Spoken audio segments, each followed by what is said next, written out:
All right, like I said, March 1st, midterm exam, computer lab A. We won't be in here, you'll be in computer lab A. If you're wondering what it covers, it's this accumulation of the tests you've already taken. Won't be anything different, it'll just cover all the chapters up to that point. Don't forget, CJO meeting Thursday, February 22nd, 12:15, right here in this room. Help flesh out your resume and portfolio. Scheduling starts Tuesday, March 20th. It's on the door here. It's also under announcements. These blue scheduling sheets are up front here. They're always here. Grab one, take it home with you. Be prepared for the scheduling session, or it just takes you longer while you're here. If you come prepared, you can be in and out of here. If you don't prepare, you'll be here for a minute. A little lecture I think I need to give today that has nothing to do, it does, but it has nothing to do specifically with chapters 7 and 8. But we're going to take a break from them. I'm going to go over with you because I don't think you are familiar with it, just like my intro to corrections, never heard of the courtroom work group or the going rate today. That wasn't an intro. Yeah, intro to corrections. I'm sorry, what? I heard something else. Hello? Did I I miss thought I heard something? something else. Oh. But anyway, they learned that in intro to corrections today. There is, with policing, there's 8 roles that police 8 roles that police use in the United States, or functions. There's 8 functions or roles of policing. All of these roles are not all used at once, and they're not all separated either. So at any one time, anywhere in the United States, one of these roles could be the dominant role, I guess is what I'm saying. It's important for you to know that, only because we see a lot of issues in policing that are talked about on the news and such all the time. So the reason I want to go over the 8 roles of police in the U.S. society is so that you understand them. I usually go over this in my police administration class. It is one of the very first lectures there, but notice the first role is the role of oppressing the working class. Does anybody know what I mean by that? How many of you, if I said that's a role that the police perform in the United States, would agree with that? Hands? Disagree with that? You guys don't want to say it, do you? You're like, what the hell is he talking about? Right? Well, when police go bad and they don't do what they're supposed to, turns out the report about like this. This is the investigation of the Ferguson Police Department by the United States Department of Justice, Civil Rights Division. It's a good read, trust me. The Ferguson Police Department at this time, during this investigation, I guarantee you, was at -1, the role of oppressing the working class. If you don't believe me, read the report. It's pretty bad.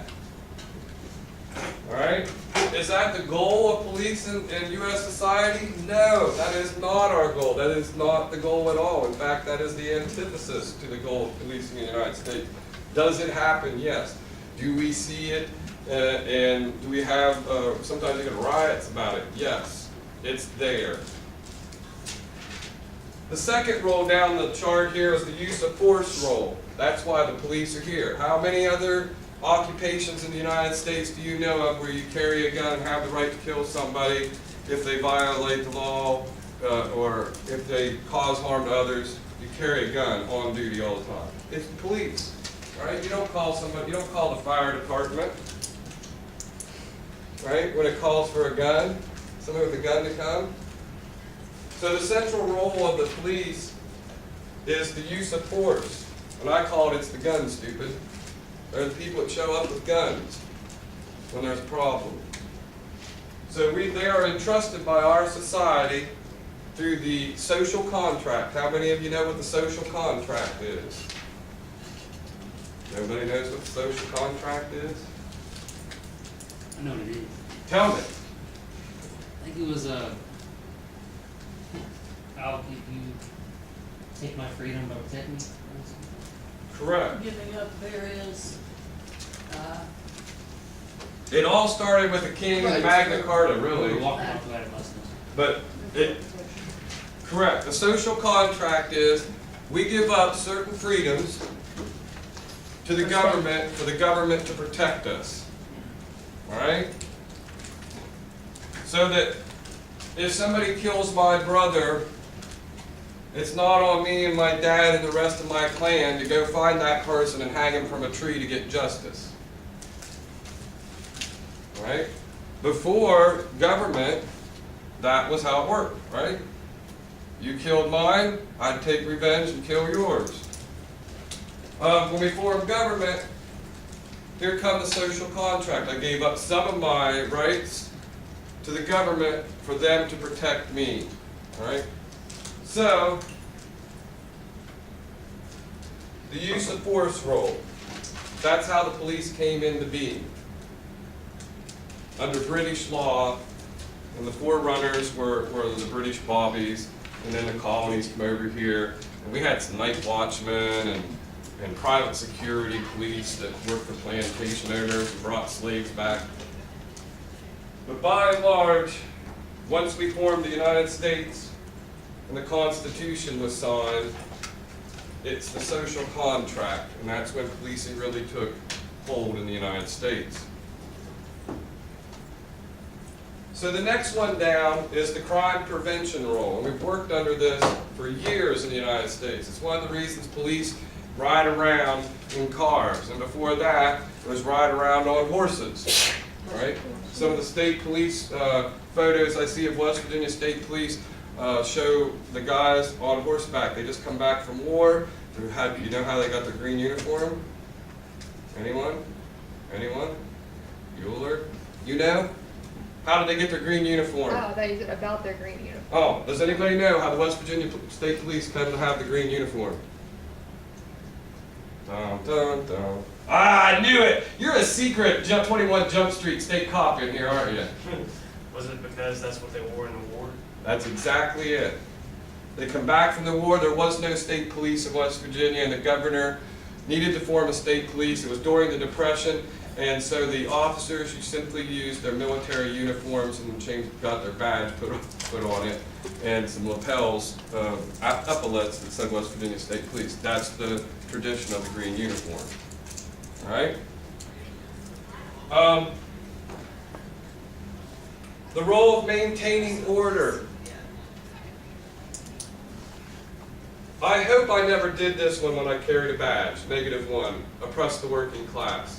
But I very could have by lying and saying somebody had a broken taillight and I pulled them over and got drugs off of them, just because I knew they had drugs, because I knew them because it's a small town.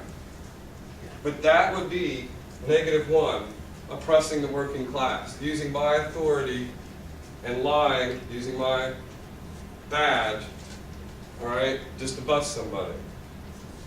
That's -1, oppressing the working class.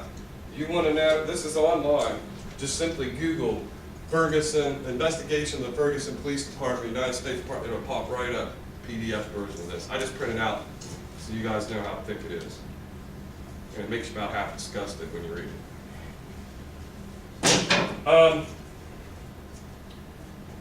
So when I carried a gun as soon as I got on the job, I rode around in a car, so hopefully I prevented crime along with my fellow officers just by riding around and being seen. And the next one down is the role of maintaining order. And that means whenever there was a bar fight or anything, they didn't call the fire department, they called the police department. That's what police do, is maintain order. The next one down is the role of handling all situations. Now, in the 1970s and 80s, we really got bogged down in this. It's called calls for service. 911 center. And all the police do is go from calls for service. Well, that's not all we do, but the public started to get that impression. But we call that calls for service, handling all situations. I don't care if a water main breaks in Vienna, right in the main drag, going up towards the mall, and it shoots 30, 40, 50 feet. I guarantee you the first people who are there are the Vienna Police Department and the Parkersburg Police Department handling traffic. And then comes the water department and fire department, and, right? So, the third role, positive role anyway, is the role of handling all situations. Next up on the list, the law enforcement role. Well, that seems obvious, but I'll tell you what I did more of was, as a small town cop, was maintaining order, handling all situations, and preventing crime by riding around. My law enforcement role was writing tickets, making arrests. But sometimes I used my discretion and didn't arrest people, but I still maintained order, which is another role that police have in our society. Next down is the role of balancing individual versus collective rights. How about this one? How about the guy that starts trimming trees at 7 a.m. in the morning inside the city limits? Right? I get calls to that. So you had to balance individual and collective rights. And that's just a simple one.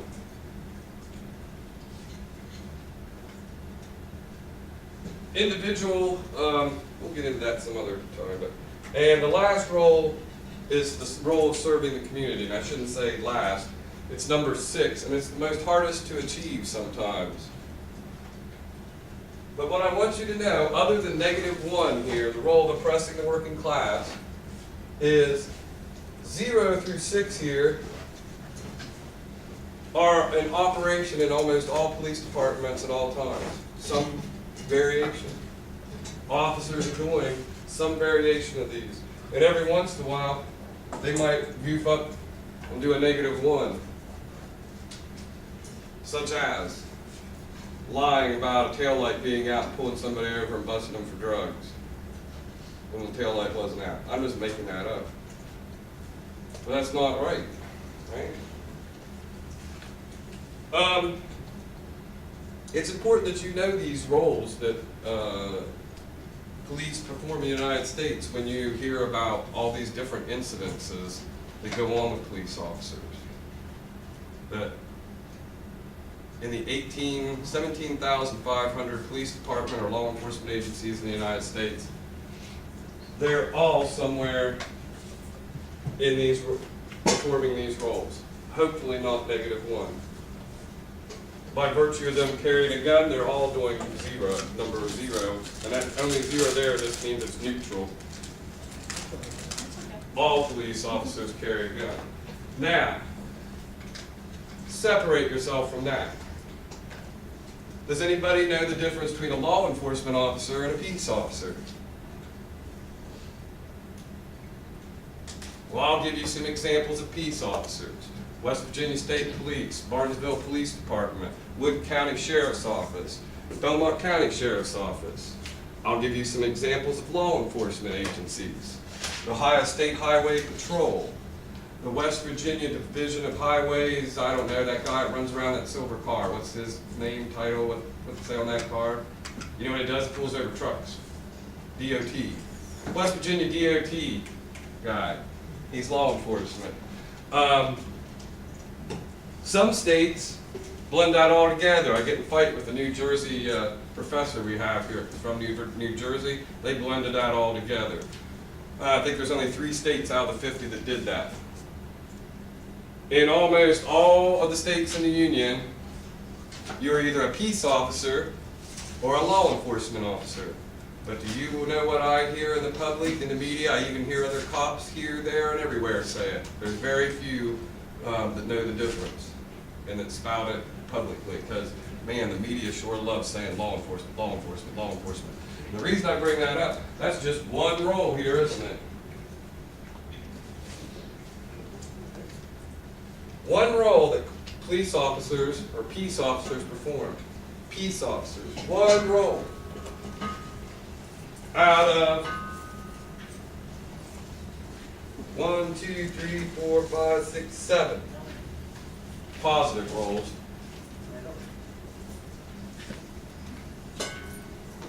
Peace officers have general jurisdiction inside of their jurisdiction, which means West Virginia State Police can investigate anything, can write a ticket for anything, can arrest anybody for anything inside of West Virginia. That's their jurisdiction. But that West Virginia DOT guy rides around in a silver car, right? He has a badge, gun, he pulls over semis, right? And he checks them. I guarantee you somewhere in your West Virginia code, he's a law enforcement agent. He's not a peace officer. He doesn't have general jurisdiction. Parkersburg PD, peace officers. DEA agent, law enforcement agent. Almost all, in fact, all of your federal agencies are law enforcement agencies. Now, there's some exceptions. Because the District of Columbia is a district, not part of a state, they have peace officers, all right? We have Park Police, U.S. Park Police. They are peace officers and not law enforcement officers. But they're still federal officers, which is kind of a little tricky. The only true peace officer that I know of that has general jurisdiction and that's at the federal level is the U.S. Marshal. All right? Does that make sense? Law enforcement officers almost always have a statute in their state or the U.S. Congress, if they're federal, that defines what they are supposed to do and what they are allowed to arrest for, what their jurisdiction is. So there's a difference between peace officers and law enforcement officers. But to the general public, it's all the same. And you will hear every day at least 5 times you turn on any news channel, and I don't care, CBS, NBC, Fox News, CNN, whatever, they all use law enforcement, and they're all wrong. And then I see police officers, peace officers get up there and say law enforcement, because it sounds great. It's a catchphrase. And this has only been in the last 5 years, 10 years I should say, that this has come along. You all probably grew up hearing that all the time and have never thought a thing about it. It strikes me like really bad because I'm a little older than you, and I was proud to be a peace officer, and I had a law enforcement officer job too, but I knew the distinction. It's been lost. It's important that my CJ students understand the difference. Now, there are 3 states, and New Jersey's the only one I can tell you for sure at the moment, but they blended them all together. So a correctional officer is a peace officer in their state, and their wildlife officer is a peace officer in their state, just like the local New Jersey city cop. Ohio is not like that. West Virginia is not like that. And so there is a difference, and the only way to know the difference is if they have general jurisdiction for breaking any law within their jurisdiction. I hope that makes sense. Anyway, there's my little speech about the 8 roles of police in U.S. society. One of them we don't like. It's the negative one, the role of oppressing the working class. Does it happen? Yes. Can I prove it? Yeah. All I have to do is go to the U.S. Department of Justice and start pulling these police departments that have been, you know what happens to police departments that get investigated by the U.S. Department of Justice and get found to be in violating people's civil rights and such? They get taken over by the U.S. Department of Justice. They have a monitor brought in, which is basically the chief tells the chief of police or the sheriff or whatever the offending agency is, this is what you're going to do and this is how it's going to go. And they stay until the court says that they have cleaned up their act. Very interesting how it works. Happens all the time in the United States. There's at least 3 or 4 police departments at any given time in the United States under the Department of Justice's auspice, and they're under their care by court order because they have violated this. They have become this, -1. oppressing the working class. You should read the Ferguson report. Some of this stuff is crazy. 54% black population. I think they had one black officer. Their drug dog never bit one white person, all black people. Some of the stops they had and did to people, violated their civil rights, I'd be ashamed to be on that department. It was pretty bad. And you know what they were doing? They were making money for their city to the tune of $3-point-some million a year was what it was all about.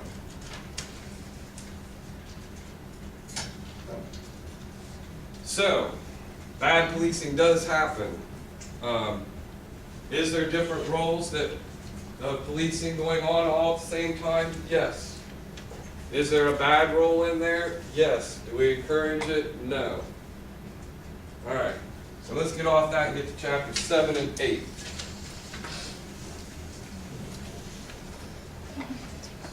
Gathering information is a regular part of a police officer's daily responsibilities. And the collection of criminal intelligence is an important function of a criminal investigator. I'm telling you, as I was a police officer, especially in my hometown, or even when I was a deputy sheriff, I was a walking, talking, recording, reasonable suspicion, probable cause builder. But even beyond that, I realized who went where when. I patrolled a certain area. When I was a deputy, I always took the west end of the county because I was a west end county boy. And we called him river rat, sorry. I didn't like going down on river rat territory. I had other deputies that grew up in that area and they knew those people and those roads, dirt roads around there. So I stayed to the west end. But I knew where everybody's car should be at 9 o'clock at night. I knew whether they worked day shift or night shift. I knew the nurses that worked at the hospital. Kind of important during snowstorms. Sometimes I had to take them to the hospital. Right?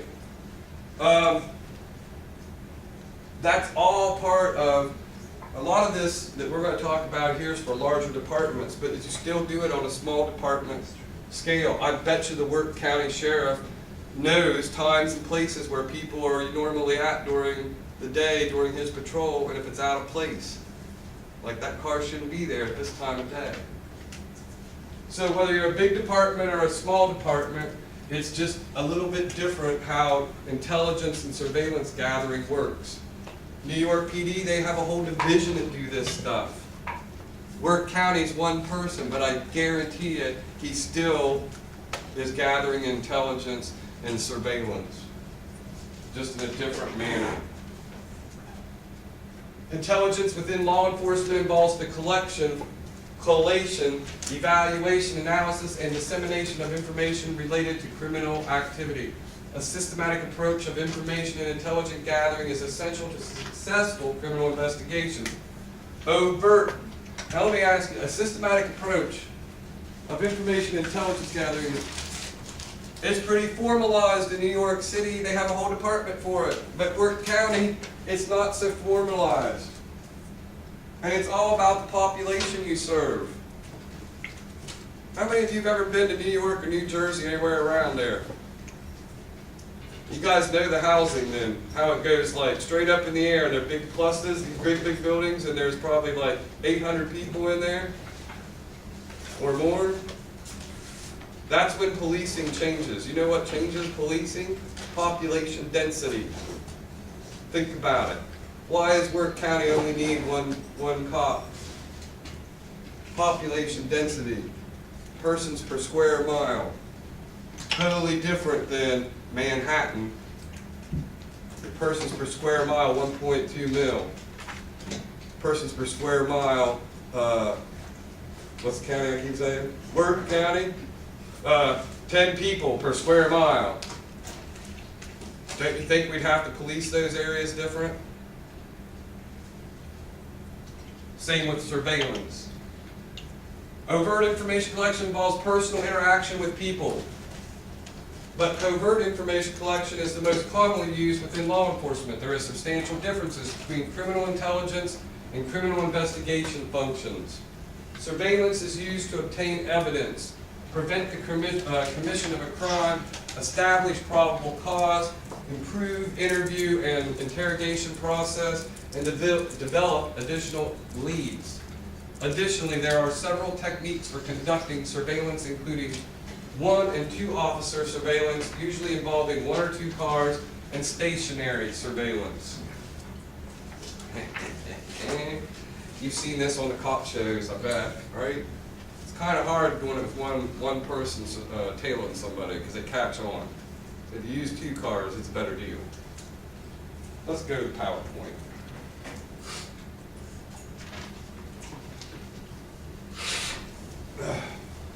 Good drink here.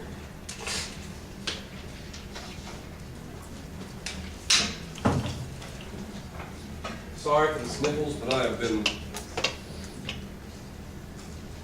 sick. My whole family is sick. It's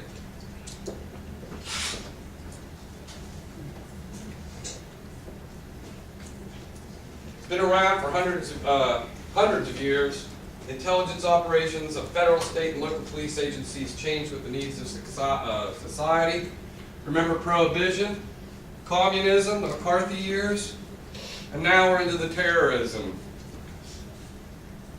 During Prohibition, this state was kind of known for it, right? West Virginia, Virginia, North Carolina, stills. Communism, during the McCarthy years, we were to root out communism, at least at the federal level. And now we are at terrorism. That is the focus of our intelligence gathering. Ooh, you won't work. Why?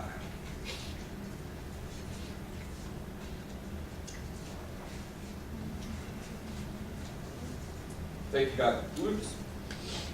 you guys know that. In fact, today there was a very important hearing going on in the U.S. Senate. It was the U.S. Intelligence Committee hearing. I had a notion to record it, but I didn't. They won't say anything juicy in it anyway. It'll all be, because that was the public one. Later on today or tomorrow they have the private one where they'll do all the classified. So you won't learn anything new from it probably anyway.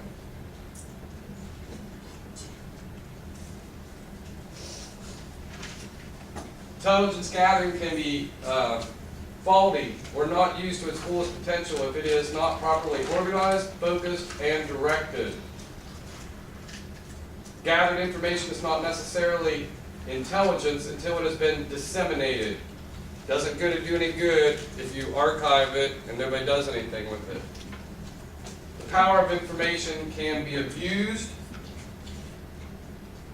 Why are you doing that? To prevent abuse of information, it must be properly collected, directed, controlled, and managed.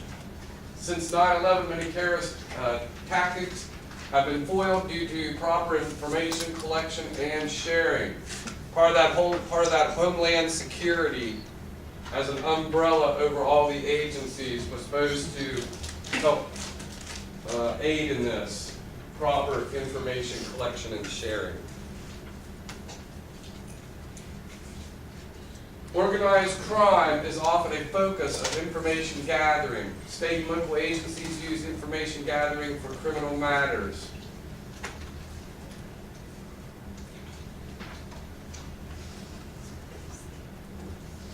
So overt information collection includes personal interaction with people, witnesses, victims, or suspects.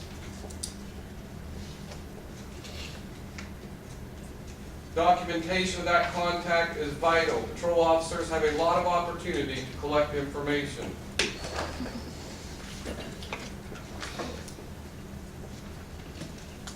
And remember, when I talked to you about this, the story of Sergeant Bob and Lieutenant Tubble, right? Lieutenant Jeff and Sergeant Bob.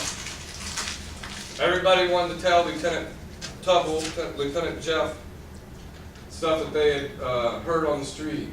nobody wanted to tell Sergeant Bob. This is based on their personalities. Covert information collection is a process of data collection on criminal acts that have not yet occurred, but for which the investigator must prepare.